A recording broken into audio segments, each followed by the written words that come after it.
When was the last time you saw an airplane carry a bomb almost the size of its fuselage, climb up at a steep angle, then toss the bomb upward mid-air, and fly away? If you haven't seen this maneuver recently or at all, is because the 1950s was a long time ago. Except for, a similar unusual technique has been observed during the current Russo-Ukrainian war, where helicopters quickly pitch up, shoot a salvo of rockets and fly away. Maybe they are trying to shoot down Starlink. But why toss bombing techniques were developed in the 1940s and 50s in the first place, why they are not used anymore, and the real reason those Russian and Ukrainian helicopters are shooting rockets into the sky, is not what you think. Airdropping a nuclear bomb is easier said than done. Back in the 1950s, airdropping a nuclear bomb was easier said than done, especially when you had to consider two things. First, you want the bomb to accurately hit the target, and second, you want to make sure the pilot has enough time to escape the nuclear blast. But accomplishing both at the same time posed a challenge. In order to improve the accuracy of the impact, the airplane could fly close to the target at lower altitude and drop the bomb, but that wouldn't give the pilot enough time to escape the nuclear blast, which moves at supersonic speeds. Alternatively, the airplane could drop the bomb while flying at the upper end of its flight ceiling, to keep the pilot far away and safe from the nuclear blast, but that would compromise target accuracy.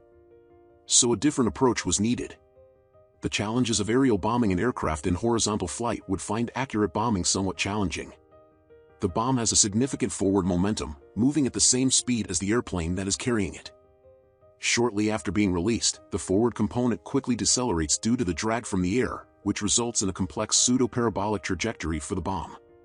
A pilot by themselves could not execute this maneuver accurately. This is why even as early as World War I, bomber airplanes would dive down toward their targets before releasing the bombs. Diving down at a 45 to 80 degree angle minimized the horizontal velocity component. Upon releasing the bomb, gravity simply increased the bomb's speed along its nearly vertical trajectory until impact. This is why dive bombing allowed for accuracy without the need for complex calculation. But there was a downside to dive bombing. Heading in a straight line directly toward a heavily defended target made the dive bomber vulnerable to low-level ground fire.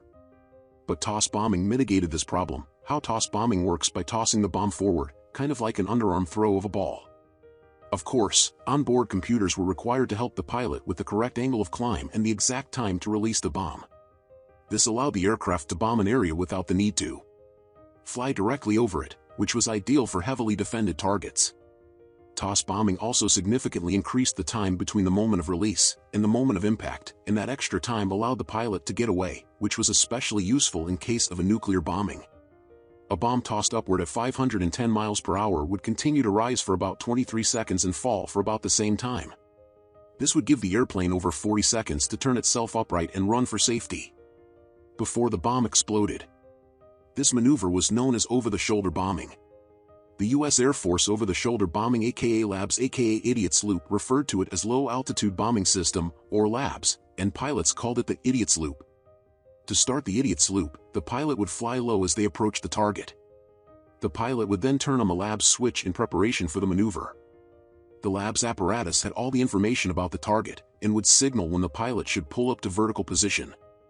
This sharp ascent generated 3.5 to 4 Gs. Interestingly, the pilot didn't decide when the bomb would be dropped. By turning on the LABS switch, the pilot had already consented to the release of the bomb, but it was the LABS apparatus that released the bomb at the exact time, tossing it up and backward toward the target. This maneuver was first publicly displayed in May of 1957 at Eglin Air Force Base, with the help of a B-47 bomber. However, after some experimentation, it was determined that the G-forces stressed the B-47's frame, causing cracks in the fuselage. But none of this is relevant anymore with the rise of precision-guided munitions after World War II. Today's surface-launched and air-launched guided missiles can target areas from much greater distances and with much greater accuracy, eliminating the need for such complicated and risky maneuvers. But what about those helicopters shooting at the sky? Why are Russian helicopters shooting into the sky? There are a variety of theories as to why such strange maneuvers are being performed. It is safe to assume that these rockets are unguided. Firing guided rockets at these quantities doesn't seem feasible. Some have referred to this technique as lofting, which is another name for toss bombing. But toss bombing is based on the physics of the bomb following a predictable parabolic trajectory. Rockets also have a trajectory, of course, but given that they are propelled, and their burn rates can vary, predicting their trajectory in this manner is practically impossible. Unguided rockets like the 80mm S-8 are direct-fire weapons, meaning that they need to follow a straight line to the target in order to hit it with accuracy. Launching them on a parabolic trajectory will ensure they fly farther, but where they end up is far from targeted. It is true that both the Ka-52 and Mi-28N have relatively sophisticated fire control systems, so it is possible that the crew can use their weapon's computer to provide the angle and release rate required for a particular target location. But since the rockets remain unguided during their flight, and given their longer flight path, even small drifts would greatly degrade their accuracy compared to a direct rocket attack. According to a report from the U.S. Army Foreign Military Studies Office, Russian helicopters carried out similar attacks during their first campaign in Chechnya, between 1994 and 1996. They would launch S-24 unguided rockets with a pitch-up maneuver, which increased the range of the weapon by 6 to 7 kilometers. This allowed the pilot to fire without entering the kill zone of the air defense weapons of Dudiyev's forces.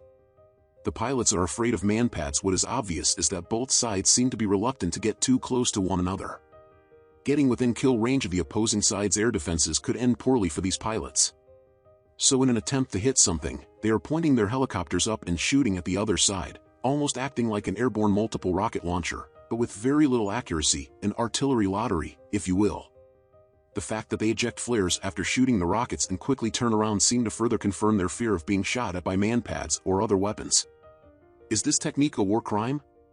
If it is in fact true that these unguided rockets are simply being fired in a fairly indiscriminate way, they could damage unarmored military vehicles or personnel, but they could also be destroying non-military targets, which is concerning. Indiscriminate bombing, where the attack fails to distinguish between military objectives and civilians, is prohibited both by the Geneva Convention's Additional Protocol I and by customary international law. Under the Rome Statute of the International Criminal Court, they constitute a war crime. But more importantly, if Russians started doing this indiscriminate rocket fire first and continue to do it, does it then justify Ukraine retaliating in a similar indiscriminate manner? What do you think? Drop us a comment.